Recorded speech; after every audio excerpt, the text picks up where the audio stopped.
Hi all, my name is Jennifer Goss, and I am the program manager for Echoes and Reflections, a joint partnership between the ADL USC Shoah Foundation and Yad Vashem.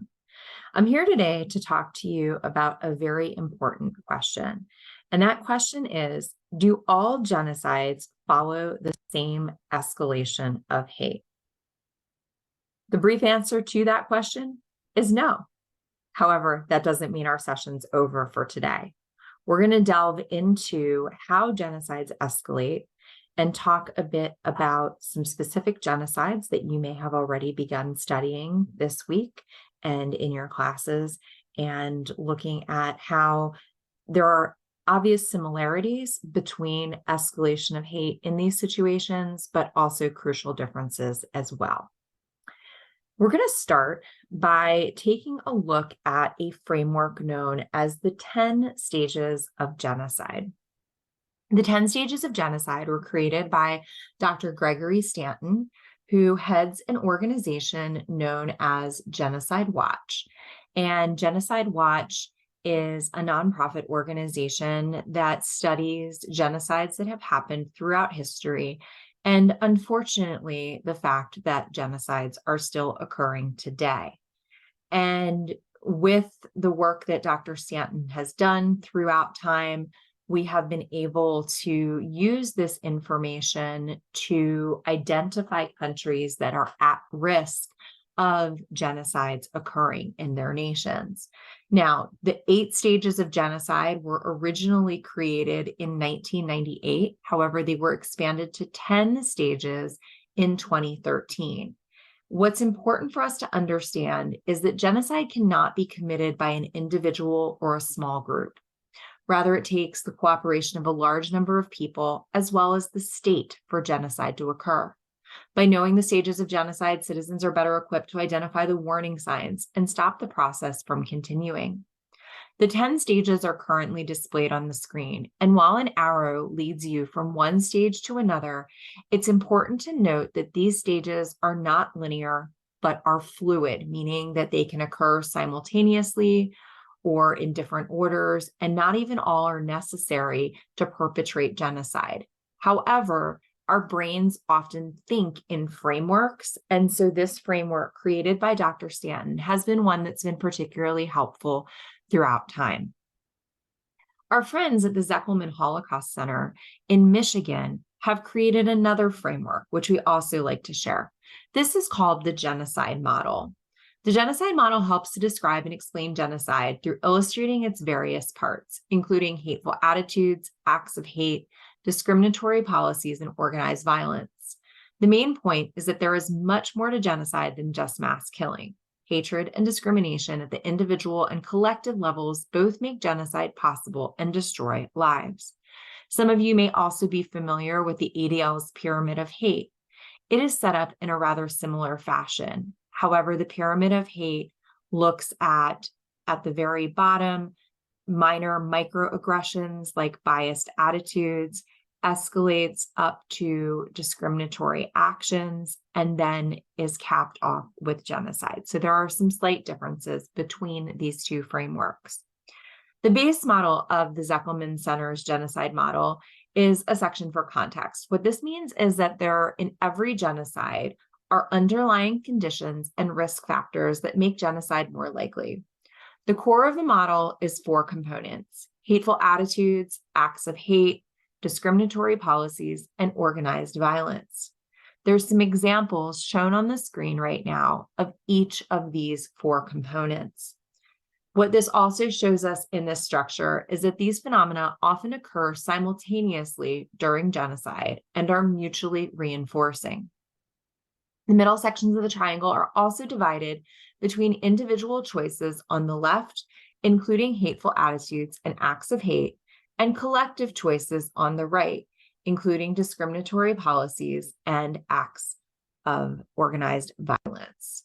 Now, I had mentioned just a moment ago about the ADL's pyramid of hate, and I want to share this with you again. The biased attitudes at the bottom, acts of bias, discrimination, and then at the very top, bias-motivated violence, which includes genocide. Regardless of the structure that you're using it's great to have a framework for us to consider how genocides escalate. We're going to be looking at 4 different genocides today throughout our exploration. We're going to be talking about the genocide in Armenia, the Holocaust, the genocide against the Tutsi in Rwanda, as well as the genocide in Cambodia. With each of these genocides, it's important for us to start with life before genocide. One thing that is similar across all genocides is the fact that the people who are impacted are individuals who had hopes, lives, dreams, families. They had hobbies, they had jobs, they wanted to live fulfilling lives. Victims of genocide do not live their lives in the shadow of the impending catastrophe. We know after the fact that the genocide occurred. But as these genocides will occur, these individuals do not know that this is going to happen. And so therefore, it's very important for us to consider that there is, this whole rich and diverse life that is available to these people in every nation that is impacted by genocide. And so I'm going to share with you now the voice of Gerard Zoroithian. Gerard was an individual whose life was impacted by the genocide in Armenia. And many of you may already be familiar with the Armenian genocide, but it happened in conjunction with this First World War in a nation that today is Turkey. And Gerard Zoroithian was an Armenian American artist. He was born on April 14th, 1911 in Western Anatolia in the Ottoman Empire, and was the oldest sibling of 3 boys. And he and his family survived the Armenian genocide and ultimately moved to Constantinople, the capital of modern-day Turkey, Istanbul, and then finally to Italy, and then eventually to the United States, where he lived out the remainder of his life. And so in this clip, he's going to talk about the very rich and fulfilling life that was afforded to him prior to the onset of the genocide. And so here is the long periods of cooking. My mother used to cook all types of Armenian dishes, which were great, wonderful, and nostalgic memories of my past. I loved the Armenian things that were not there, that are not restaurantable today. They took an awful long time to do. Yeah, let's move on. Yeah, many of our contests had to do with gatherings where we children were always taken. We weren't left home, and then we would also have these contests where the elderly would tell these wonderful old stories that were sometimes made usually for adult people. And when we were supposed to be sleeping in another room with a babysitter, I would wake up and walk to the door and listen to these fascinating stories. Also, we had picnics, long, just incredible number of people. We'd go up into the mountains, we'd dig a hole and put this huge crock with all types of vegetables and meats and so on, and cook it semi-underground. And all through the day, people would eat meze, it's called, hors d'oeuvres, drinking raki, and we dance on oriental rugs.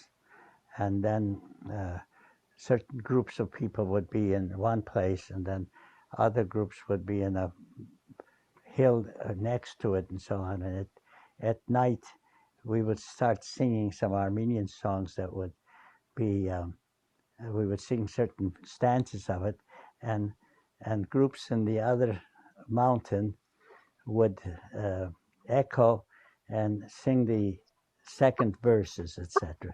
Anyway, these are the pleasant things that happened in Armenia. All right, I apologize for that little brief noise there.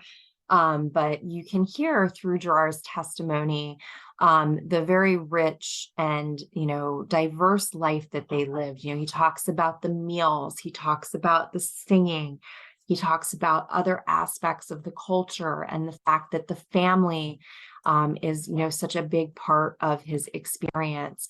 And all of this, is stuff that if we think about, is similar to the lives that we all live today. That we have these various interests and values and hobbies, and we have goals and things that we want to accomplish in our lives. And so these are all, critically important for us to connect with. Now, as these people are living their lives, unfortunately, there are undercurrents within their respective societies that seek to ostracize them and turn them into victim groups in small but meaningful ways. And these actions are the critical building blocks towards genocide. And sometimes they are overt and violent actions. Other times, they are the spreading of stereotypes, and they are, these smaller manifestations at the bottom of the pyramid of hate, or the genocide model, that build towards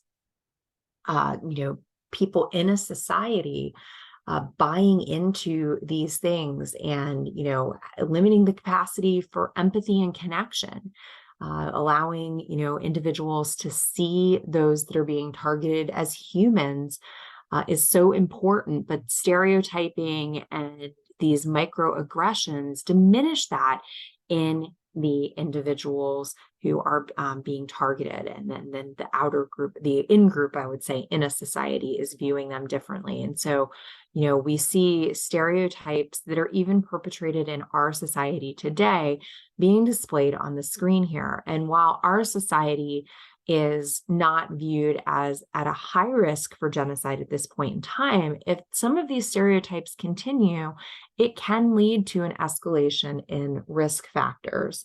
Differences are often portrayed as threatening to one's own identity or way of life, and they can become especially dangerous when people in power magnify these attitudes and support discrimination. And so we're going to be looking at two specific examples right now. One from Kizito Kalima, who is a survivor of the genocide against the Tutsi in Rwanda, and the other from David Faber, who was a individual who was a Jewish survivor of the Holocaust. And so we're going to first start with Kizito Kalima's testimony. Kizito, who is also known as Big Z, was born in June of 1979 in Nyanza, Rwanda. And he, like Gerard, came from a large family. He was the youngest of 10 children. And as Tutsis were stereotyped to be taller than Hutus, his height of 6'9" was the subject of considerable racist mockery among his classmates. Kizito and many of his relatives managed to survive the genocide by hiding in swampland between the time the genocide started in April and they were rescued in July. And so he is going to talk about his experience as the situation is escalating in Rwanda. And so here is Big Z. You hear one or two people saying something like, call you a snake in Zoka. So because I was tall and skinny, and that kind of labeling, made me, feel unsafe around around the other kids. And that's what I was asking my family, even though my dad never, ever he wasn't a person who always tell me that this is a Hutu, this is a Tutsi. He always tell me that everybody's all the same. Yeah, they're all Christians. He was a Christian man. So, but I started sensing it when I was, I was 10, 12. from 10 years old, that's why I knew exactly what it was. And in school, of course, in primary school, they'll ask me every single morning that we will go to class, we'll sing the national anthem, we'll pray, and they'll call the names to see who came to school. And they'll say Hutus and Tutsi. They'll call your name, and the later on they ask you who's a Hutu, who's a Tutsi. So you have to raise your hands. So the first time, my friend who was mixed raised as a Hutu, and I raised with him and said, no. The teacher, because the teacher knew my family, he was like, no, you're a Tutsi. And I found myself, we were like two of us in a class of 45 people. And that kind of action, made me feel like I'm different. And people look at me, other kids will look at me like I'm different because Tutsis, they're used to call us Inyenzi, Inzoka, which is cockroach and snake. And that's not something you call people. Once you start labeling people, pretty much it's degrading them. So, and it was somehow uncomfortable. And so just take a moment and think about what Big Z shares with us, what his experience is, how this illuminates this escalation or ostracization of individuals, the emphasis on their differences. And also, how the actions of others, including people of authority, contributed to this isolation. Big Z says, it made me feel like I'm different. Once you start labeling people, it's degrading people. Now, our second speaker is David Faber, who was born in 1926 in Novi Saks, Poland, to an Orthodox Jewish family.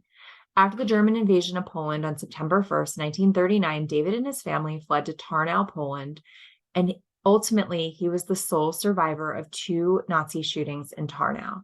He performed forced labor at the Putzgau concentration camp in Poland and was also incarcerated at Auschwitz-Birkenau, Bergen-Belsen, Buchenwald, Glesch, Jafosowicz, Mittelbau-Dora, and Zezbiene.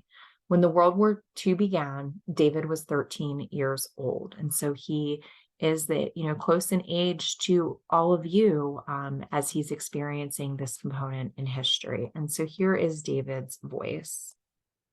Something has happened to me just about 6 months before the World War II started. I was on a street, at a very busy street, traffic, very heavy traffic.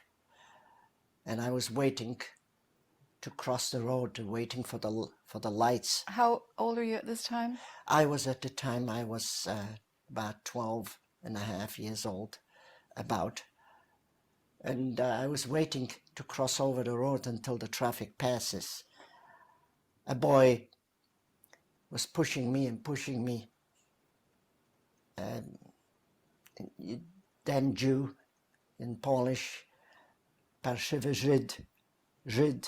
And finally he pushed me. As a truck was coming, he pushed me under a truck. I was hit very, very hard.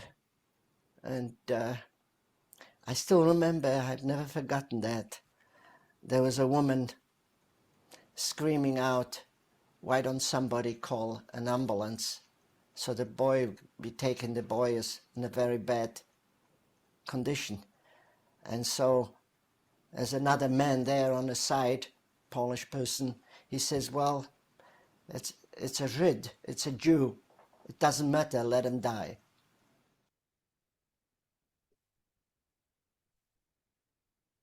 Okay, so, again, thinking about what David shares and, how he is being ostracized, how his differences are being emphasized, and how the actions of others, contributed to his isolation. He mentions this incident where he's called a name and pushed in front of a truck by another young boy. And after he's hit, bystanders refused to call for emergency help because he was Jewish, and they said to just let him die. And so, across the genocides that we are looking at today, there are unfortunately more examples of this type of behavior. And ultimately, what this comes down to is that in each of these nations, and unfortunately several nations today, there are many different risk factors for genocide. There are vulnerabilities in society, things that are happening in society, like political instability, economic strain, a history of past atrocity, widespread discrimination, group-based divisions, the use of hate speech and exclusionary ideologies that make a nation more susceptible to atrocities. And, today scholars and policymakers conduct risk assessments based on these factors to identify countries around the world with elevated risk for atrocities like genocide. And there is a project run by the United States Holocaust Memorial Museum that I encourage you to check out called the Early Warning Project. And the Early Warning Project looks at the risk of various nations around the world, and their statistical risk for a genocide occurring. And so just to illustrate this really quick, this is from the Early Warning Project site. And you can scroll around and look at different countries in the world from the lowest risk to higher risks. And nations that have the stripes are unfortunately nations that are currently experiencing ongoing mass killing. And so, the risk factors of genocide are a very real tool that we use to evaluate circumstances today. Now, how hate escalates is, very individual to each of these nations. And what is also individual to each of these nations is the fact that government leaders in some way, shape, or form play a role in inciting genocide and are often assisted by the power of media. But the type of media has varied through various genocides. Some it's radio, some the genocide in Myanmar recently was facilitated largely through Facebook. Which the people in Myanmar believe is like the internet itself because of their restricted access to broader internet. And the power of the media to carry this message and the fertile ground that makes the public receptive to these messages of hate all collectively tied together to lead to genocide. Now, once the genocide occurs, as we know from previously studying the definition of genocide, triggering events often facilitate a shift from discrimination, propaganda, and dehumanization to overt large-scale violence. Triggers, again, can include things like political crises, an economic disruption, an attempted coup. Triggers essentially drive perpetrators to put their violent plans into action, and they're the spark and conflagration for the flames of genocide spreading far and destroying what is in its path. So the first genocide that we're going to discuss today is the genocide in Armenia. This picture shows a small group of Armenian deportees walking through the Taurus mountain region carrying bundles. A woman in the foreground is carrying a child. And this photograph was taken in November of 1915 by Armin Wegner, who was actually a nurse with the German Sanitary Corps. And he had traveled throughout the Ottoman Empire during 1915 and 1916 and documented atrocities against the Armenians. He would later actually be one of the key individuals in Germany who would speak out against the treatment of the Jews. And that was largely based on his experiences. So we learned a little already about Armenia through Gerard's testimony and, the very rich culture that was Armenia, this, subsection within the Ottoman Turkish Empire. And the Armenian people, can trace their existence in this homeland back for thousands of years, despite the fact that they were part of a larger nation. They were Christian, whereas the bulk of the individuals in that nation were Muslim. And Islam was the state religion. And the empire's governing system did not consider non-Muslim subjects to be equal to Muslims, and they lived as second-class citizens. They faced discrimination in the empire's legal, social, and political matters. Laws forbade them, for example, for from testifying in court against Muslims, and they were also required to pay special taxes. However, by the 19th century, the Ottoman Empire was beginning its gradual decline, and oftentimes the Armenians were viewed as scapegoats for this decline. And in 1914, the Ottoman Empire entered the First World War, joining the side of the Central Powers. And the somewhat newly established government that was known as the Young Turks believed that entering the war would solve the problems of the empire. However, serious losses in the war with Russia resulted in the Ottoman Empire placing further blame on the Armenians, saying that their ethnic kin in Russia were fighting against the empire. And so this was the spark that in the winter of 1914 and 15 allowed the government or motivated the government to prepare measures to destroy the Armenian population. The genocide officially kicked off on April 24th, 1915, when the government arrested over 200 Armenian representatives in the government, as well as teachers, writers, religious leaders, and other intellectuals in the capital city of Constantinople. They immediately executed most of them. Ottoman Armenian men who had previously been conscripted into Ottoman armies were disarmed and murdered. And, throughout that rest of that year, there was a concerted effort to deport the Armenian people from all over the empire to so-called relocation centers. Most men and teenage boys were separated from these deportation caravans and killed soon after. Women and children were forced to walk for weeks on difficult terrain away from major roads without food or shelter. During the deportations, many died or were killed, while others were kidnapped or raped. Their final destination was the Syrian desert, where Armenian deportees were massacred or eventually died due to starvation and fatigue. In certain areas, Armenians took up desperate armed resistance to protect themselves from massacre and deportation. While the owners were absent, Armenian homes, businesses, churches, as well as other components of private property were looted or destroyed by the local population and government. And so the genocide would come to an end with the end of the war, very similar to the Holocaust. But we're going to talk about how the Armenian genocide is perceived today in just a short while.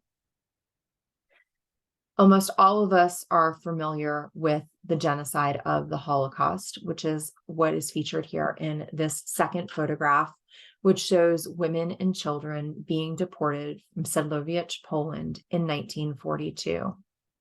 The Holocaust is said to have begun in January of 1933 when Adolf Hitler was appointed the Chancellor of Germany.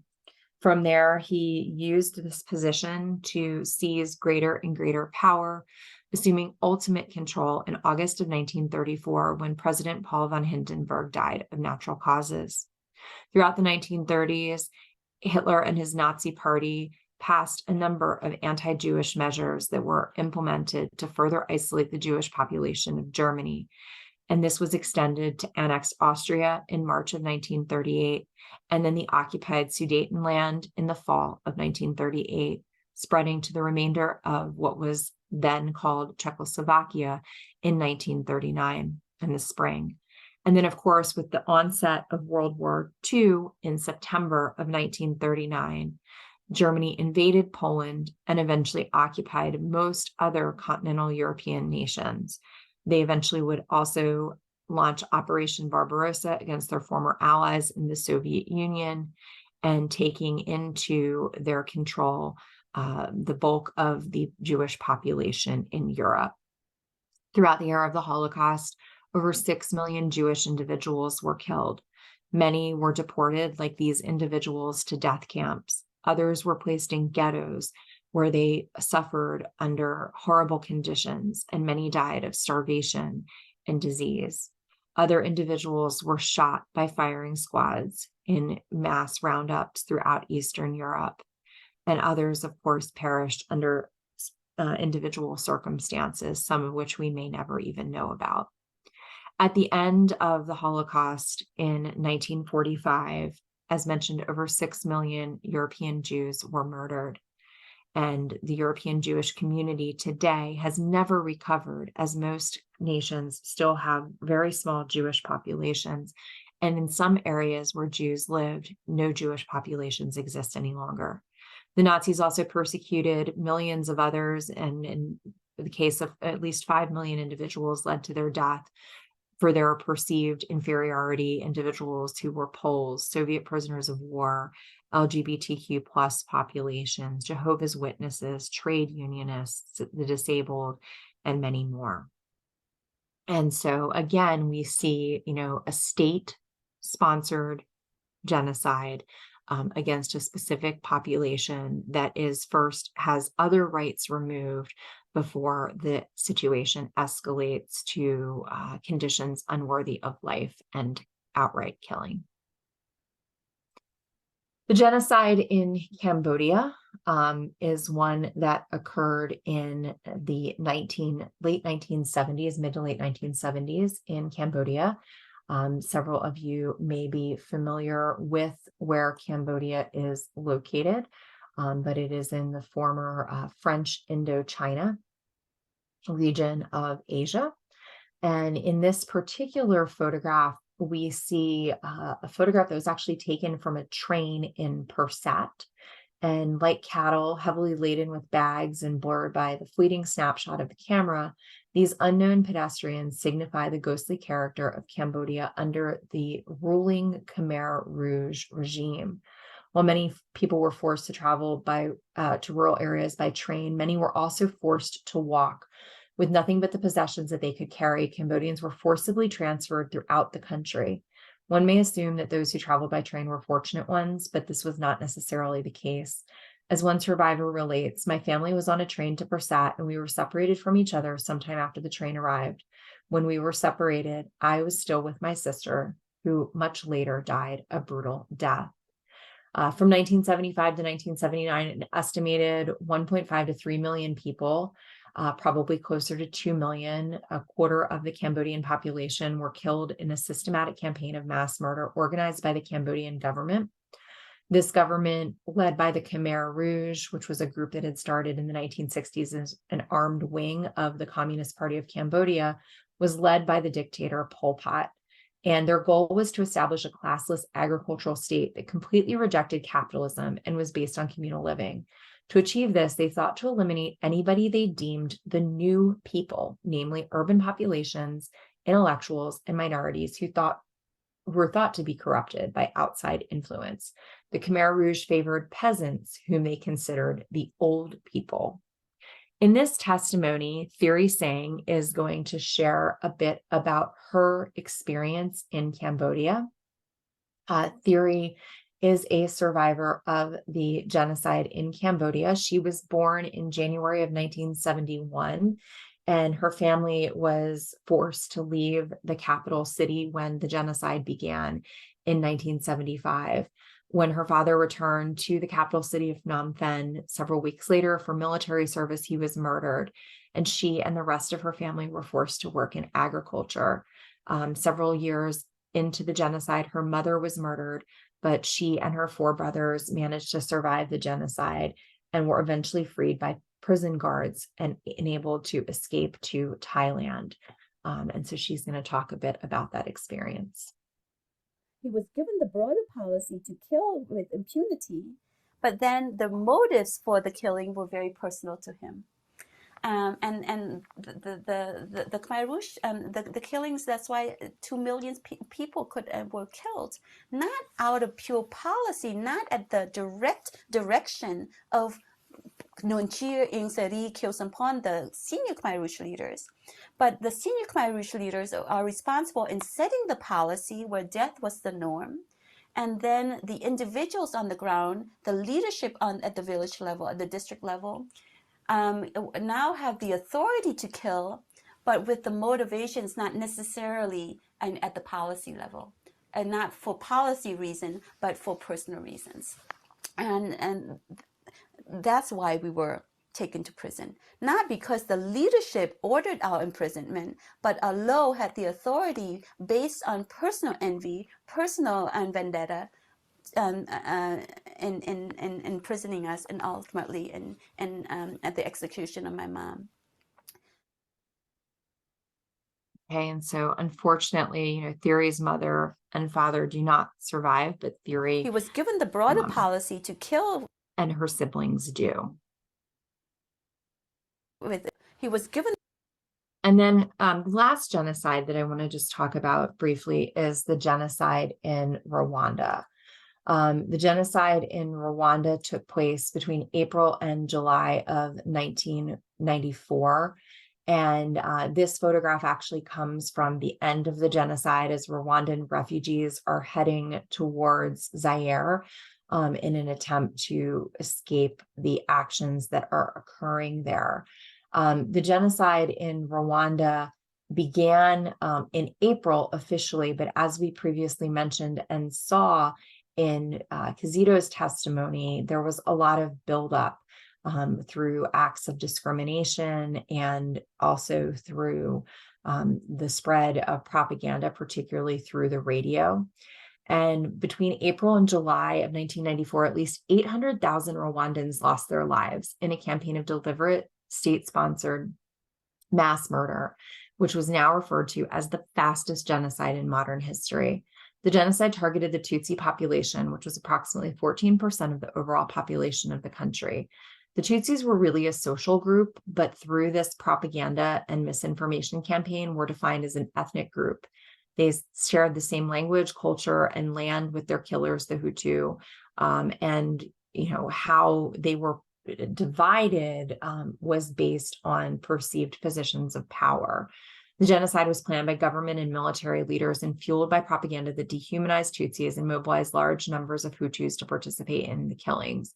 Approximately 50,000 Hutu political moderates were also victims of the genocide against the Tutsi in 1994 for their refusal to support it. And so this genocide was often described as neighbor-on-neighbor genocide. It was a genocide that escalated very quickly and occurred by massacres that were often delivered through the use of either machetes or guns. Many people attempted to flee the violence and sought refuge in places like churches and schools. But unfortunately, the genociders made these sites places of mass slaughter. Unfortunately, at times, due to cooperation between the clergy and the individuals running the schools. The genocide spread rapidly and was documented by the global media, but the international community did not intervene. The United Nations leader of aid in Rwanda, General Romeo Dallaire, attempted to garner international support to strengthen his existing mission and asked the UN to allow him to authorize his soldiers to use force to stop the genocide. But the UN not only failed to do this, they also withdrew the vast majority of troops on the ground, leaving Dallaire with only about 450 men and a mandate that limited their ability to intervene. And so hundreds of thousands of Rwandans were murdered while the world stood by and watched. Fortunately, by July of 1994, the rebel army of Rwandan Patriotic Front stepped in and ended the genocide and assembled a government that has been ruling the nation since 1994. In each of these nations, in the aftermath, there have been attempts to establish peace. And these attempts, have had varying degrees of success. In Armenia, individuals were put on trial, but then not convicted. In the Holocaust, of course, there were the Nuremberg trials and other series of trials that occurred throughout Europe. Trials are even still ongoing today for individuals that are viewed as perpetrators of the genocide and that are still alive. In Cambodia, Pol Pot himself was never put on trial, but additional leaders of the Cambodian regime have been put on trial even as recently as within the last decade. And while they were convicted of genocide and crimes against humanity, the failure to actually punish Pol Pot during his lifetime is viewed as significant. And in Rwanda, there was a different approach taken. Initially, the UN created the International Criminal Tribunal for Rwanda. This criminal tribunal actually stayed in existence until 2015, and 93 individuals were indicted with over 3,000 witnesses appearing, leading to about 2/3 of those indicted being sentenced. And it was actually the first international court to recognize rape as a form of genocide. However, more interestingly, the local gacaca courts, gacaca means justice in the grass, were much more cost effective and produced more sentences. They functioned as a hybrid justice mechanism that attempted to prioritize reconciliation by allowing neighborhood juries to hear the confessions of the genocidaires that lived among them. And in many places like Rwanda, forgiveness has been a way of the community moving on, and reconciliation remains a continuing process.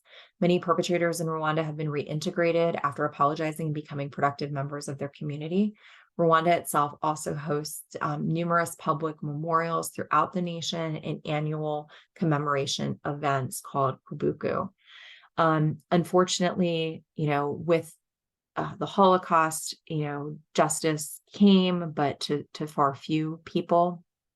And many would say the same for Cambodia and Armenia. And with all four of these genocides, but particularly with Armenia and the Holocaust, denial of these genocides has also been an ongoing problem. And that is a whole other topic to be discussed at another time. But I hope that you've learned something today about how these genocides have escalated. You might have seen patterns of similarity among them, but also specific differences that have occurred. But you've also learned about some frameworks that can help us better understand the escalation of genocide. And hopefully, as citizens in an international community, step up and stop genocides before they happen again. Thank you for learning with us today. And I look forward to working with you again in the future. And I hope you have a great rest of your week. Thank you.